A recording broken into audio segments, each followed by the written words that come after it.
Are you for spring? Just getting out there with the new pieces that have been added to this team and also with your new role. I always love spring ball because you get back to basics. You know, you're not scheming the defense. You're going back to implement what you want to do, highlighting things that they do well, but also working on everything we don't do as well. So take that time to really get full development in playing football. You've done this before where you've been the O-line coach and an OC. How does it, the day-to-day of a practice, like a practice schedule, when you are doing team stuff, are you, I assume you're still mainly concentrating on the offensive line during the practice and then you go on film and watch the other positions? How does that work? Very similar to like if I'm the quarterback coach and I'm the OC, I watch the quarterbacks, and then when I get in, I watch the film for the receivers, and it just connect the piece is just a different piece. So I'm the O-line coach, so I focus a lot on the box, the O-line, tight ends, running back, and I can see that in the vision. But then I go back and watch the outsides. But also, you know, I can tell what's going on based on the result of the play. You know, so a lot of that is all. And then it might be segments where we're doing half line, or you know, we're doing a certain part of practice where I get to watch something else. So it's very similar to, you know, any other position that does it. I'm just more focused on that position. But during the course of a practice, if a running back doesn't hit the hole that he's supposed to have, I knew that before I was coordinator. Well, of course, I know you do it, but do you? They're all your players now. I mean, I know that y'all had a connection with them before anyway, but I still have a personal responsibility to the guys that I coach. Just like most coordinators, there are not many walk-around coordinators. Usually coordinators does have a responsibility of a position, so that is the responsibility that helps the entire offense, but you also have the overall big picture of organization and how we want to run things and how we can do things in practice to get everybody better or highlight something that individual group might need more. So hey, let's get some more reps of this so we can fix this group or things like that. I think that's kind of what it more encompasses. How beneficial is staff continuity, familiarity with one another, with operating in that manner, with all of you kind of understanding what each person is looking for? Continuity is always good if you're with a group of guys that wants to push each other even more, because continuity can build comfort. You know, so you still want to maximize each other and push each other. So having the continuity is good because you're hearing a consistent voice, consistent coaching, consistent messaging. But you also want to be where you kind of stress each other a little bit to keep growing and keep getting better. And I think Coach Norvell does a good job of that. What's Caden brought to your group?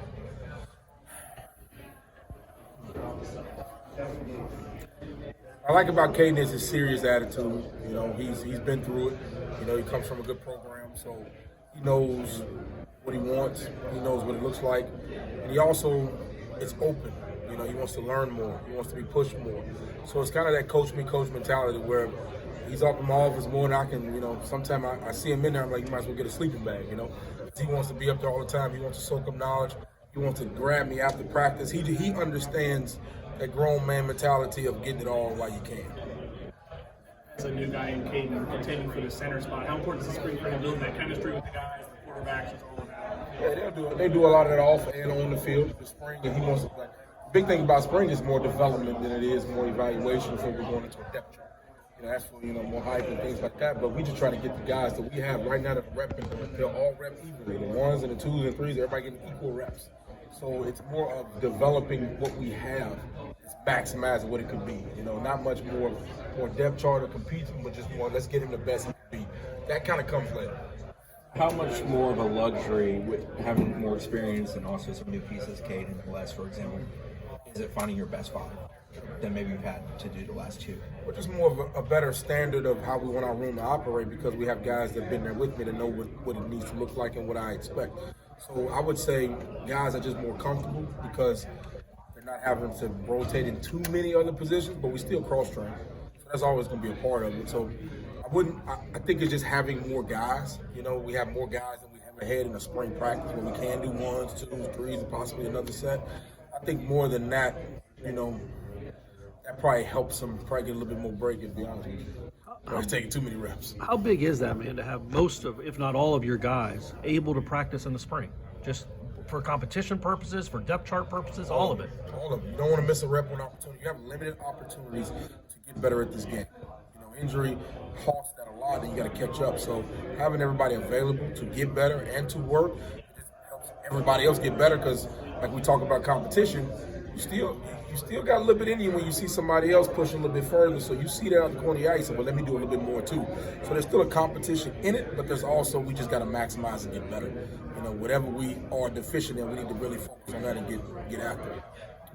Having two guys that are experienced at center, that's got to be good going into a season.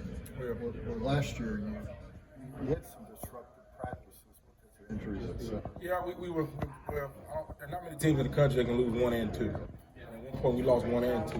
You know, we lost both guys that have started a bunch of games at playing center.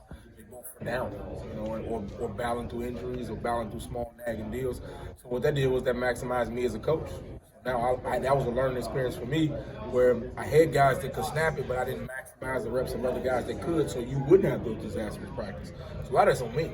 So what I had to do is develop more guys that can snap the football, recruit to that, and also make sure we are never in that situation again. But with these two, will you keep them at center, or you mentioned cross training? Primarily this spring they'll be working at center.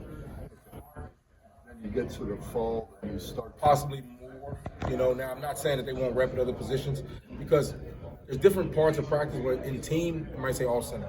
But in individual, we might say, how you can rep guards, you can work these certain techniques at guard, you can work these techniques at tackle. So there is some cross-training element to it, or I might quiz them and mean, say, what does the guard have here?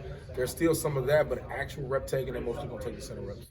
How much does your new role change kind of your responsibilities out of practice, or is most of those change coming off the field in the meeting rooms, film, stuff like that? Say that one more time. How much does your new role change kind of your in-practice responsibilities, or is it more off field? You know, not much in practice because I'm still responsible for the group that I coach, like all coordinators. I just think more of the approach of how we want to attack in the planning of practice. I'm a lot more involved in that, like saying, okay, where do we want to go? What do we want to do? What do we want to highlight? What do we want to change? Being more vocal and more having a little bit more authority in those decisions. going back to the centers. Yep.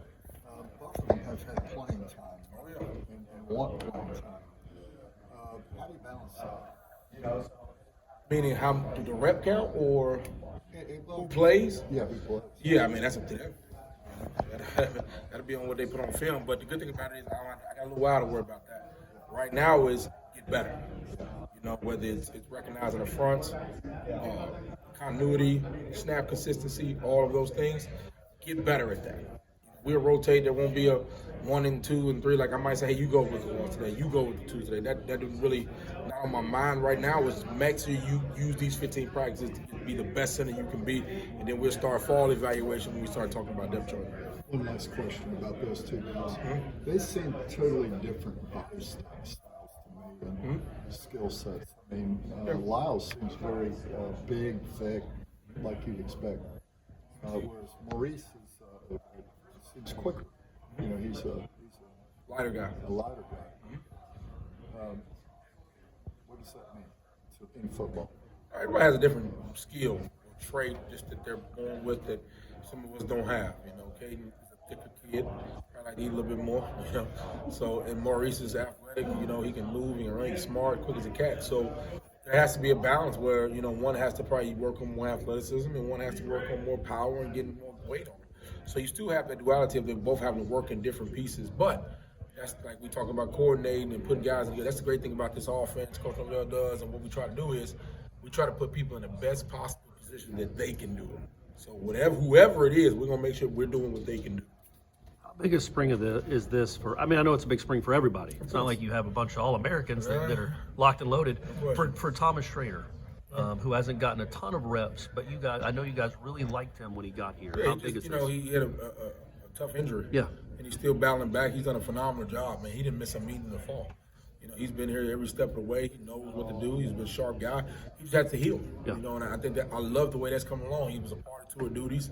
He's going to be starting here with the practice. So we're just going through that process of making sure we handle that the right way. I want him to heal, and then let's go ahead and jump in this thing fully. And then Coach Norvell's mentioned Darius Washington a couple times, even today, talking about his versatility and how excited he is for what he's seen this offseason. Where do you, I mean, I guess you don't want to put limits on where a guy can end up, but is there a position you want to start him Darius at? can play all 5. Yeah. So that's whatever we need him to do. That's the great thing about Darius. He's played all 5. He's played all 5 in games. He can do it.